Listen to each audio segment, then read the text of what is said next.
शांति। 31 मार्च 2025 प्रातः मुरली। ओम शांति। बाप दादा मधुबन। आज प्यारे बाबा ने सुनाया, मीठे बच्चे, तुम अभी पुरानी दुनिया के गेट से निकलकर शांति धाम और सुख धाम में जा रहे हो। बाप ही मुक्ति, जीवन मुक्ति का रास्ता बताते हैं। मीठे बच्चे, तुम अभी पुरानी दुनिया के गेट से निकलकर शांति धाम और सुख धाम में जा रहे हो। बाप ही मुक्ति, जीवन मुक्ति का रास्ता बताते हैं। आज की मुरली से बाबा ने प्रश्न किया, वर्तमान समय सबसे अच्छा कर्म कौन सा है? वर्तमान समय सबसे अच्छा कर्म कौन सा है? उत्तर, सबसे अच्छा कर्म है मनसा वाचा कर्मणा, अंधों की लाठी बनना। तुम बच्चों को विचार सागर मंथन करना चाहिए कि ऐसा कौन सा शब्द लिखें जो मनुष्यों को घर का, मुक्ति का और जीवन मुक्ति का रास्ता मिल जाए। मनुष्य सहज समझ ले कि यहाँ शांति सुख की दुनिया में जाने का रास्ता बताया जाता है। ओम शांति। जादूगर की बत्ती सुना है, अलाउद्दीन की बत्ती भी गाया जाता है। अलाउद्दीन की बत्ती व जादूगर की बत्ती क्या क्या दिखाती है? वैकुंठ, स्वर्ग, सुखधाम। भक्ति को प्रकाश कहा जाता है। अभी तो अंधेरा है ना। अब ये जो प्रकाश दिखाने के लिए बच्चे प्रदर्शनी मेले करते हैं, इतना खर्चा करते हैं, माथा मारते हैं, पूछते हैं बाबा इनका नाम क्या रखें? यहाँ बॉम्बे को कहते गेटवे ऑफ इंडिया। स्टीमर पहले बॉम्बे में ही आते हैं। दिल्ली में भी इंडिया गेट है। बाबा ने कहा दिल्ली में भी इंडिया गेट है। अब अपना ये है गेट ऑफ मुक्ति, जीवन मुक्ति। 2 गेट्स है ना, हमेशा गेट 2 होते हैं, इन और आउट। एक से आना, दूसरे से जाना। ये भी ऐसे है, हम नई दुनिया में आते हैं, फिर पुरानी दुनिया से बाहर निकल अपने घर चले जाते हैं, परंतु वापस आ पाई तो हम जा नहीं सकते, क्योंकि घर को भूल गए हैं। गाइड चाहिए, वह भी हमको मिला है जो रास्ता बताते हैं। बच्चे जानते बाबा हमको मुक्ति, जीवन मुक्ति, शांति धाम और सुख का रास्ता बताते हैं। शांति धाम का भी और सुख धाम का भी। तो गेट ऑफ शांति धाम, सुख धाम लिखें। विचार सागर मंथन करना होता है ना। बाबा ने कहा विचार सागर मंथन करना होता है ना। बहुत ख्यालात चलते हैं। मुक्ति, जीवन मुक्ति किसको कहा जाता है वह भी कोई को पता नहीं है। शांति और सुख तो नाम लिख दे। गेट ऑफ शांति धाम और सुख धाम अथवा गेट ऑफ प्योरिटी, पीस पढ़े। नई दुनिया में ये सवा था। नई दुनिया की स्थापना करने वाला है पतित पावन गॉड फादर। उनका नई दुनिया की स्थापना करने वाला कौन है? पतित पावन गॉड फादर। नई दुनिया में ये सब था। नई दुनिया की स्थापना करने वाला है पतित पावन गॉड फादर। तो ज़रूर हमको इस पुरानी दुनिया से निकल घर जाना पड़े। तो ये गेट हुआ ना बाबा का, तो ये गेट हुआ ना प्योरिटी, पीस, प्रॉस्पेरिटी का। बाबा को ये नाम अच्छा लगता है। बाबा ने कहा बाबा को ये नाम बहुत अच्छा लगता है। अब वास्तव में उसकी ओपनिंग तो शिव बाबा करते हैं, परंतु हम ब्राह्मणों द्वारा कराते हैं। दुनिया में ओपनिंग सेरेमनी तो बहुत होती रहती है ना। कोई हॉस्पिटल की करेंगे, कोई यूनिवर्सिटी की करेंगे। ये तो एक ही बार होती है और इस समय ही होती है, तो इसलिए विचार किया जाता है। बच्चों ने लिखा ब्रह्मा बाबा आकर उद्घाटन करें। बाप दादा दोनों को बुलाए। बाप कहते तुम बाहर कहीं जा नहीं सकते, उद्घाटन करने के लिए जाएं। विवेक नहीं कहता, कायदा नहीं, ये तो कोई भी खोल सकते हैं। अखबार में भी पढ़ेगा। बाबा ने कहा अखबार में भी क्या पढ़ेगा? प्रजापिता ब्रह्मा कुमारीज, प्रजापिता ब्रह्मा कुमार कुमारियाँ। यह नाम भी बड़ा अच्छा है ना। पवन का ये नाम भी बड़ा अच्छा है, प्रजापिता ब्रह्मा कुमार कुमारियाँ। प्रजापिता तो सबका कौन हो गया?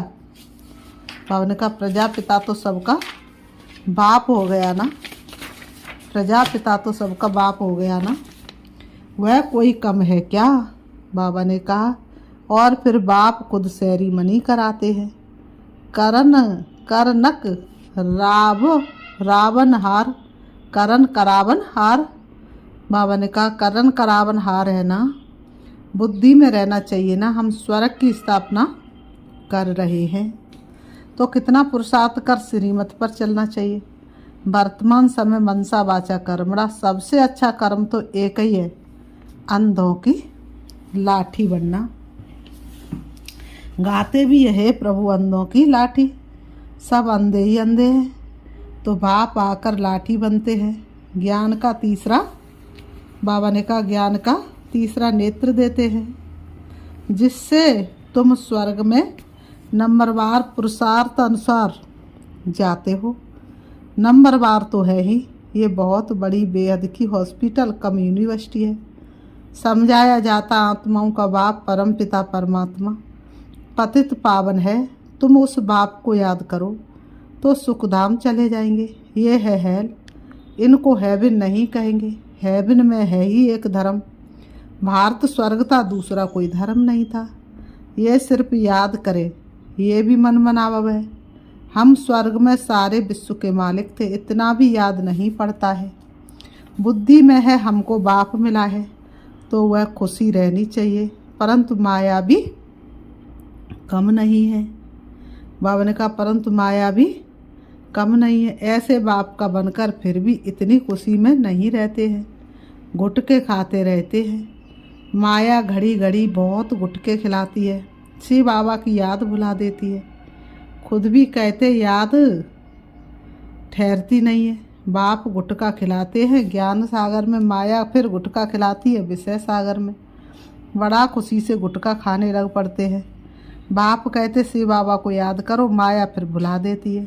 बाप को याद ही नहीं करते, बाप को जानते ही नहीं। दुख हरता सुख करता तो परम पिता परमात्मा है ना, वह है ही दुख हरने वाला।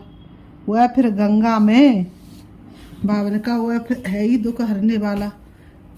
वह फिर गंगा में जाकर डुबकी लगाते, समझते गंगा पतित पावनी है। सतयुग में गंगा को दुख हरनी पाप कटनी नहीं कहेंगे। साधु संत आदि सब जाकर नदियों के किनारे बैठते हैं, सागर के किनारे क्यों नहीं बैठते हैं? अभी तुम बच्चे सागर के किनारे बैठे हो, ढेर के ढेर बच्चे सागर पास आते हैं, फिर समझते सागर से निकली हुई ये छोटी बड़ी नदियाँ भी हैं। ब्रह्मपुत्रा सिंधु सरस्वती ये भी नाम रखे हुए, बाबा का ब्रह्मपुत्रा सरस्वती ये भी नाम रखे हुए हैं। बाबा कहते, बाप समझाते बच्चे तुम्हें मनसा वाचा कर्मणा बहुत बहुत ध्यान रखना है। कभी भी तुम्हें क्रोध नहीं आना चाहिए, कभी भी क्रोध के वशीभूत होकर के किसी से कड़वा नहीं बोलना है। क्रोध पहले मनसा में आता, फिर वाचा और कर्मणा में भी आ जाता है। बाबा ने कहा ये 3 खिड़कियां हैं, इसलिए बाप समझाते मीठे बच्चे वाचा अधिक नहीं चलाओ, जितना कम बोलेंगे उतना ही तो सच बोलेंगे ना।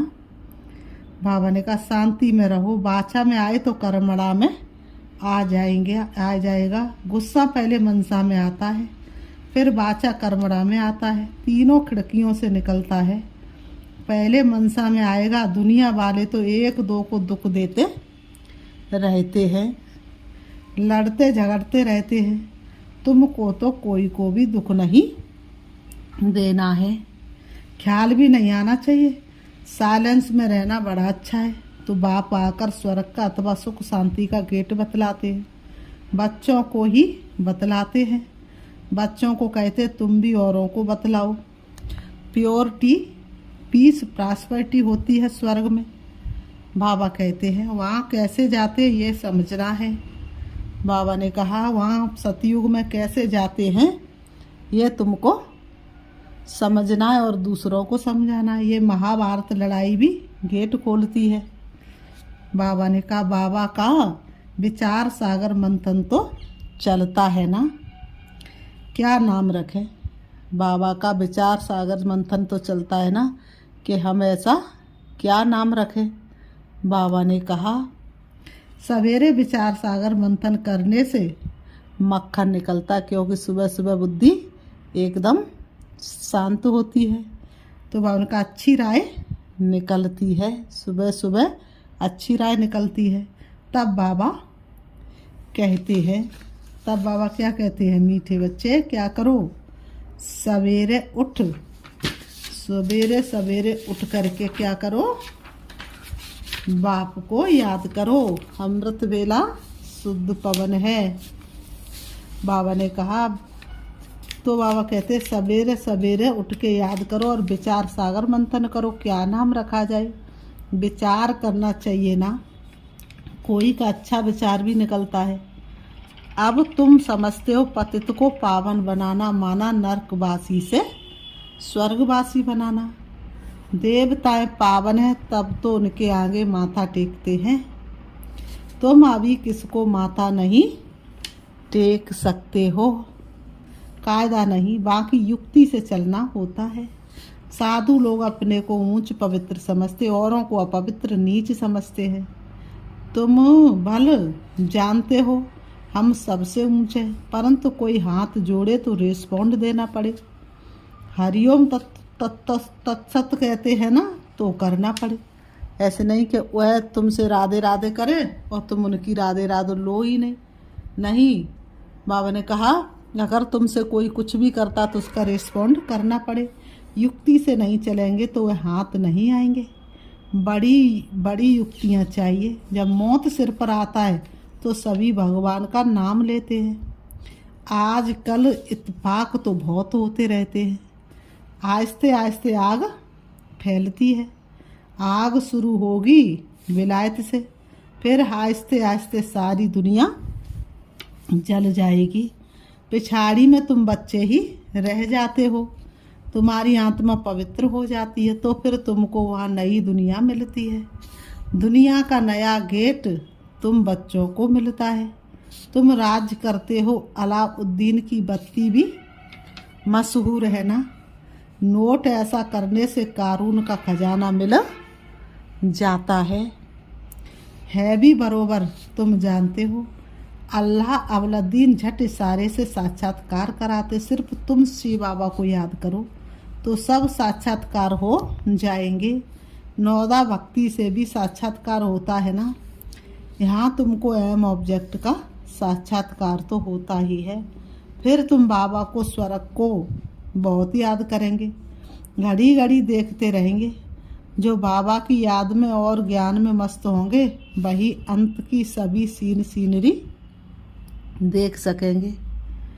बड़ी मंजिल है। अपने को आत्मा समझ बाप को याद करना मौसी का घर नहीं है, बहुत मेहनत है। याद ही मुख्य है। जैसे बाबा दिव्य दृष्टि दाता है तो स्वयं अपने लिए दिव्य दृष्टि दाता बन जाएंगे। जैसे भक्ति मार्ग में तीव्र वेग से याद करते तो साक्षात्कार होता। अपनी मेहनत से जैसे दिव्य दृष्टि दाता बन जाते हैं, तुम भी याद की मेहनत में रहेंगे तो बहुत खुशी में रहेंगे और साक्षात्कार होते रहेंगे। ये सारी दुनिया भूल जाए, मन मनावब हो जाए, बाकी क्या चाहिए। योग बल से फिर तुम अपना शरीर छोड़ देते हो। भक्ति में भी मेहनत होती है, इसमें भी मेहनत चाहिए।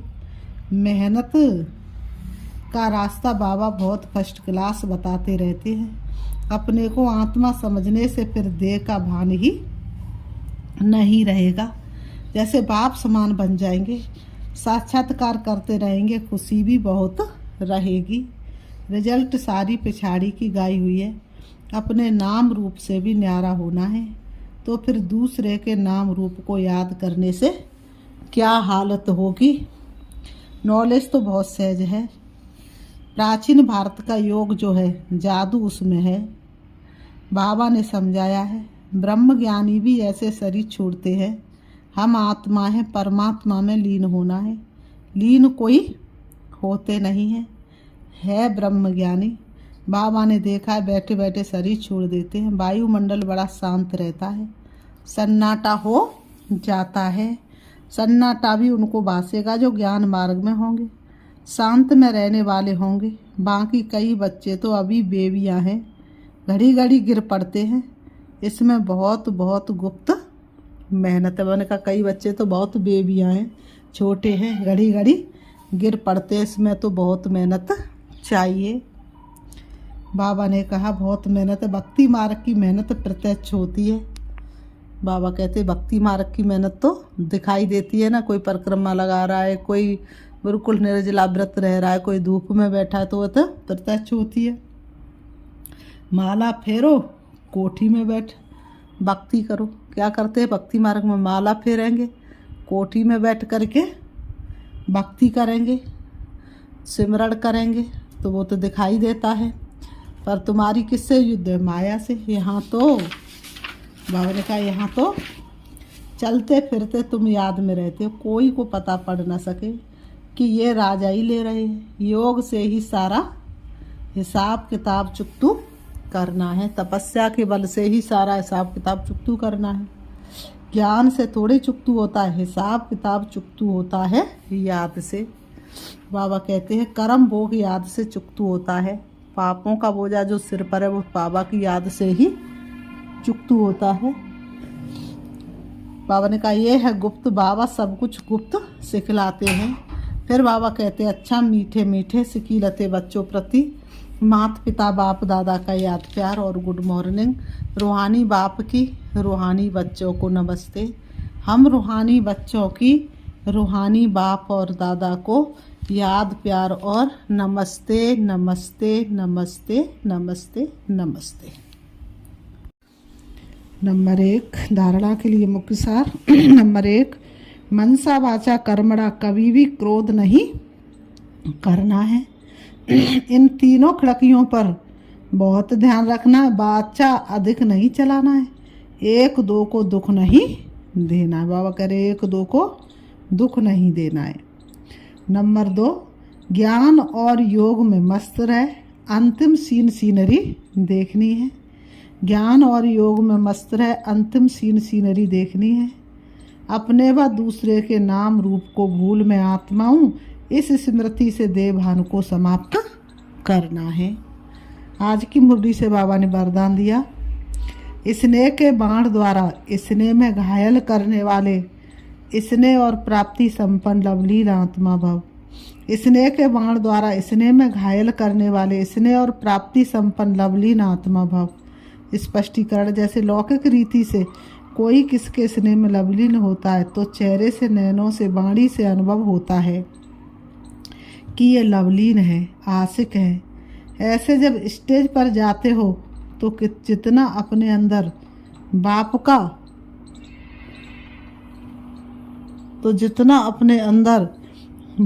का स्नेह मर्ज होगा, उतना ही स्नेह का बाण और औरों को भी स्नेह में घायल कर देगा। भाषण की लिंक सोचना, पॉइंट दोहराना ये स्वरूप नहीं हो। स्नेह और प्राप्ति का संपन्न स्वरूप लवलीन स्वरूप हो। बाबा कहते अथॉरिटी होकर बोलने से उसका प्रभाव पड़ता है। अथॉरिटी होकर बोलने से उसका प्रभाव पड़ता है। आज की मुरली से स्लोगन है, संपूर्णता द्वारा समाप्ति के समय को समीप लाओ। संपूर्णता द्वारा समाप्ति के समय को समीप लाओ। अव्यक्त इशारे, सत्यता और सभ्यता रूपी कल्चर को अपनाओ। सत्यता और सभ्यता रूपी कल्चर को अपनाओ। ये तो सब समझने लगे हैं कि ये कोई है लेकिन यही है और ये एक ही है। ये हलचल का हलचल जब अब चलाओ, अभी और भी है, ये भी है, यहाँ तक पहुँचे लेकिन ये एक ही है।